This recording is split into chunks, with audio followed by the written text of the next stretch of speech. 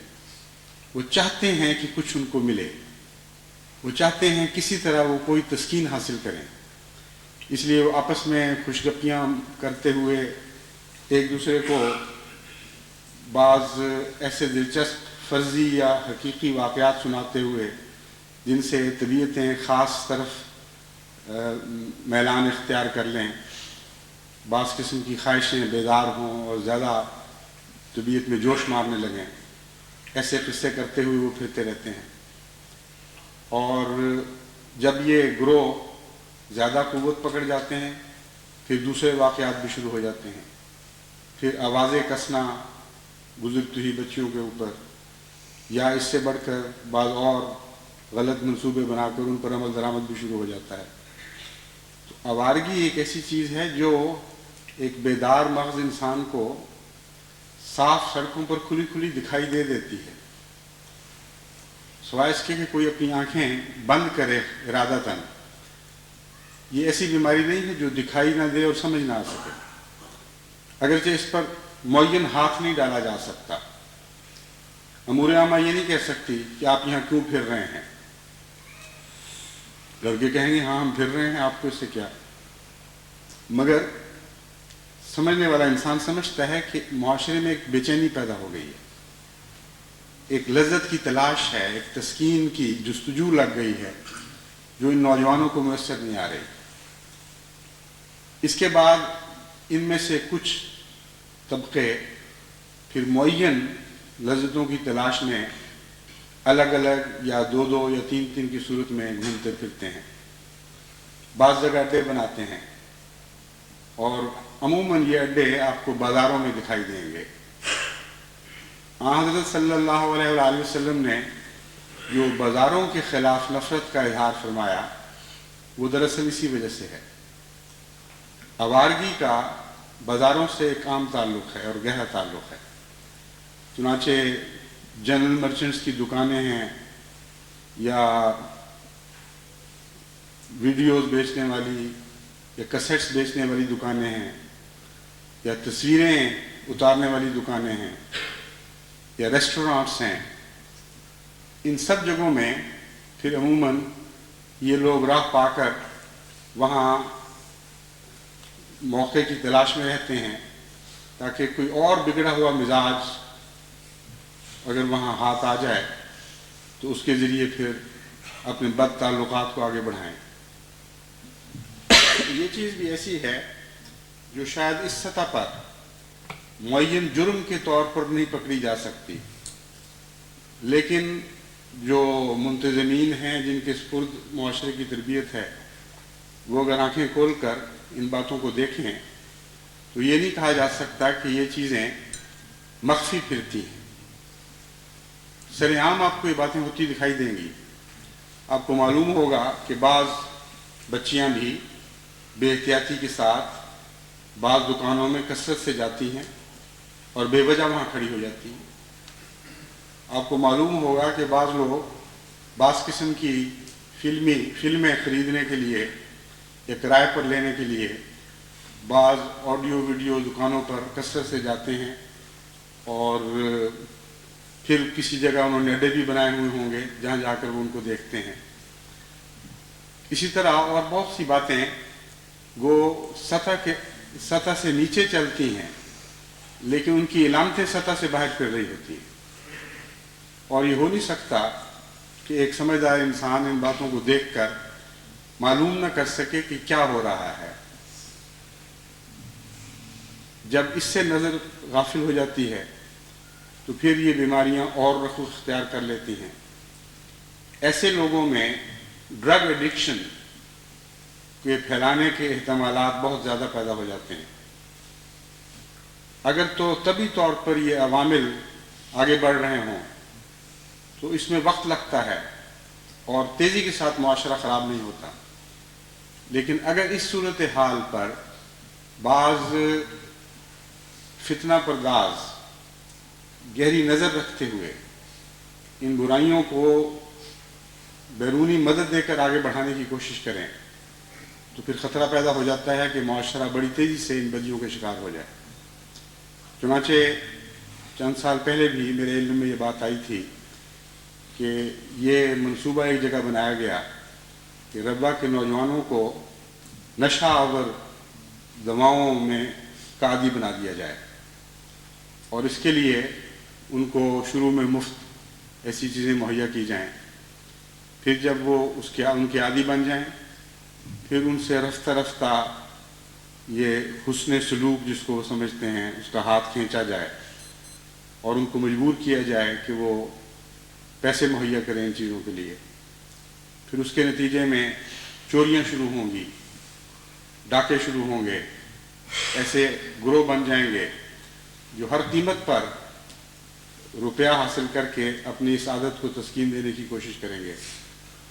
چنانچہ ان اطلاعوں کی توثیق بعض دفعہ اس طرح بھی ہوئی کہ بعض خواتین نے مجھے خط لکھا کہ ہمارا بچہ پہلے تو بے باک ہوا تھا، اب حالت یہ ہے کہ گھر کے پیسے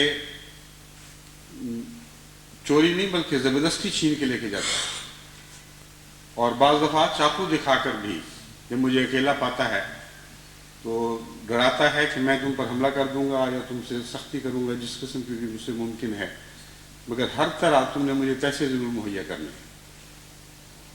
ایسی مائیں بھی ہیں جو ایسی اطلاع دے دیتی ہیں، لیکن بہت سی ایسی مائیں بھی ہوں گی جو اطلاع نہیں دیتی، جو سمجھتی ہیں کہ ہماری عزت پر حرف آئے گا، یا اپنے بچوں کی محبت میں اندھی ہو چکی ہوتی ہیں اور ان پر وہ پردے ڈالتی ہیں۔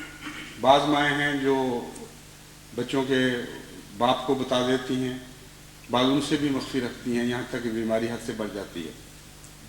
بہرحال جب ان باتوں کی اطلاعیں ملنی شروع ہوئیں تو جس حد تک بھی ممکن تھا ان کے خلاف انسدادی تدابیر اختیار کی گئی، لیکن اس وقت جو انسدادی تدابیر میرے ذہن میں ہیں ان کا تعلق پکڑ دھکڑ سے نہیں ہے۔ میرے ذہن میں جو امور عامہ کا تصور ہے، یا امور عامہ سے مراد صرف وزارت امور عامہ نہیں، ہر جماعت میں امور عامہ کا شعبہ قائم ہے، وہ سیکرٹری جن کا ان کاموں سے تعلق ہے وہ سب اس وقت میرے مخاطب ہیں۔ آپ کا کام یہ نہیں ہے کہ آپ انتظار کریں کہ یہ بیماریاں بڑھ جائیں اور ضرر رساں اس حد تک ہو جائیں کہ ساری سوسائٹی ان کا دکھ محسوس کرنے لگے۔ جو ملوث ہیں وہ تو تکلیف اٹھائیں گے، بہرحال جو ماحول ہے بعض دفعہ وہ بھی متاثر ہو کر تکلیف اٹھانے لگ جاتا ہے۔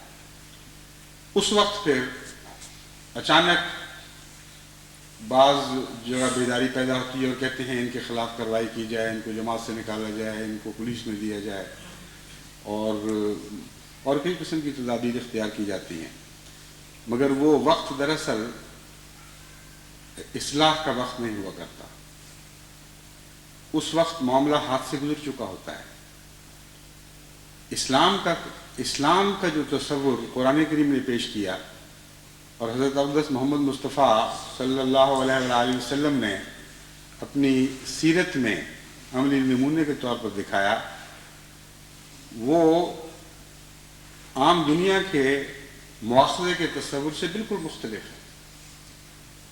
وہاں برائیاں ابھی جڑ بھی نہیں پکڑ چکی ہوتی، کوشش کر رہی ہوتی ہیں، تو ان کے خلاف انسدادی کارروائی شروع ہو جاتی ہے، اور تمام تذکیر کا نظام جو قرآن کریم میں ملتا ہے اور جس کو ہم نے سنت کی شکل میں حضرت اقدس محمد مصطفیٰ صلی اللہ علیہ وآلہ وسلم کی سیرت میں جاری دیکھا ہے، وہاں آپ کو پھل کا انتظار کرتے ہوئے لوگ دکھائی نہیں دیں گے، یعنی کڑوے پھل کا انتظار کرتے ہوئے لوگ دکھائی نہیں دیں گے۔ آپ کو ایسے مدبر دکھائی دیں گے جو یہ نظر رکھتے ہیں کہ بیج کہاں گرا ہے اور وہ کون سی زمین ہے جو اس کو